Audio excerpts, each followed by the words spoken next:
Урматтуу Москва шаарындагы мекендештер, жердештер, эгерде сиздердин документиңиздердин мөөнөтү бүтүп, Москва Казакстан кирди чыкты кылуу үчүн тажрыйбалуу айдоочуларды издеп жаткан болсоңуздар, анда мен сиздерге Бакыт агамды сунуштайм. Андыктан Бакыт агама чалыңыздар, номерин экранга жазып койдум. Алсуунун атынан, Алсу Рустамованын атынан деп барсаңыздар, сиздерге жолго чыгуучу документтериңиздерди бекер кылып берет, байке? Ооба. Токтоңуздар да. Андыктан баарыңыздарга ак жол, аман эсен барып келиңиздер.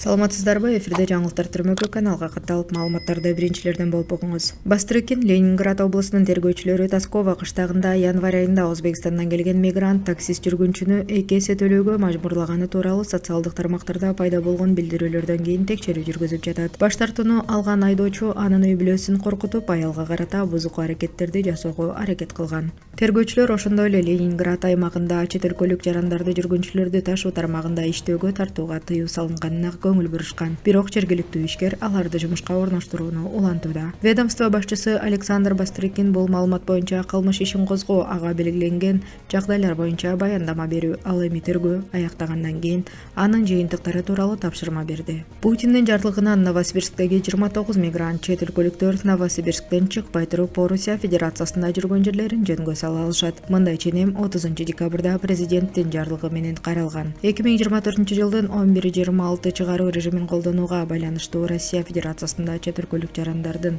жана жарандыгы жок адамдардын айрым категорияларынын укуктук абалын жөнгө салуу боюнча убактылуу чаралар жөнүндө. Борбор өткөн аптада президенттин 11-26 жарлыгына ылайык дээрлик 3 ондогон чет элдиктер өздөрүнүн укуктук абалын жөнгө салышты. Тагыраагы 29 мындай цифраны Россиянын ички иштер башкы башкармалыгынын аймак боюнча башчысы Андрей Кулков билдирди. Мамлекеттик чек аранын өткөрүү пункттары аркылуу Новосибирск облусунун аймагына жалпысынан 8540 чет өлкөлүк жаран кирип, 6253 адам чыгып кеткен. Бир жума ичинде аймакта алдын алуу иш-чаралары жүргүзүлүп, укук коргоочулар 11 объектини текшеришти. Рейдтердин жүрүшүндө 169 миграциялык мыйзам бузуулар аныкталган. 21 мигрант чыгарылып, 2 мигрант депортацияланган. Буга чейин ИИМдин аймак боюнча башкы башкармалыгынын башчысы Андрей Кулков Новосибирск облусундагы 2024 жылдагы миграциялык кырдаал тууралуу айткан. Полициянын маалыматына караганда, чет элдик жарандардын саны жыл сайын көбөйгөнүнө карабастан, мигранттар тарабынан жасалган кылмыштардын саны 14% азайган. Колокольцев мигранттардын санын көзөмөлдөгөн адамдардын реестеринде. Бул реестердин башкы максаты биздин өлкөдө мыйзамсыз жүргөн чет өлкөлүк жарандардын, башкача айтканда, өлкөдө болуу үчүн мыйзамдуу негиздерин жоготкон адамдардын санын чектөө. Бул реестерде 685 000 жаран бар, деди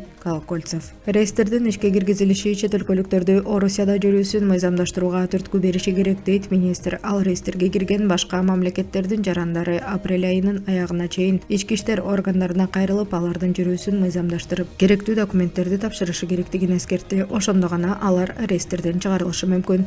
5 февралдан тарта Орусияда көзөмөлдөнүүчү адамдардын реестери иштей баштады. Ал Ички иштер министрлигинин сайтынын негизинде түзүлүп, чет өлкөлүк жарандын өлкө аймагында мыйзамдуу экенин аныктоого мүмкүндүк берет. Ал эми анын атын, фамилиясын жана атасынын атын, туулган күнүн, инсандыгын ырастоочу документтин сериясын жана номерин, ошондой эле бул документтин берилген күнүн киргизүү керек. Маалыматтар базасы күнүнө 4 жолу жаңыланып турат. Ага киргизилген чет элдиктер үчүн бир катар чектөөлөр каралган. Буга чейин ЛДПРдин депутаттары мигранттар үчүн турак жайды ижарага алуу эрежелерин каталдаштырууну сунушташкан. Парламентарийдин айтымында, чет өлкөлүктөрдү турак жай жалдоо келишимин түзүүгө милдеттендирүү зарыл. Мындай документтин максималдуу колдонуу мөөнөтү 1 жылдан ашпоо тийиш. Мыйзам долбооруна ылайык, үй ээлери келишимди бузуп, мигранттарды 2 айдан ашык туруп, жай үчүн төлөбөсө кууп чыгара алышат. Кабарлар официалдуу МВД Россия сайтынан алынды.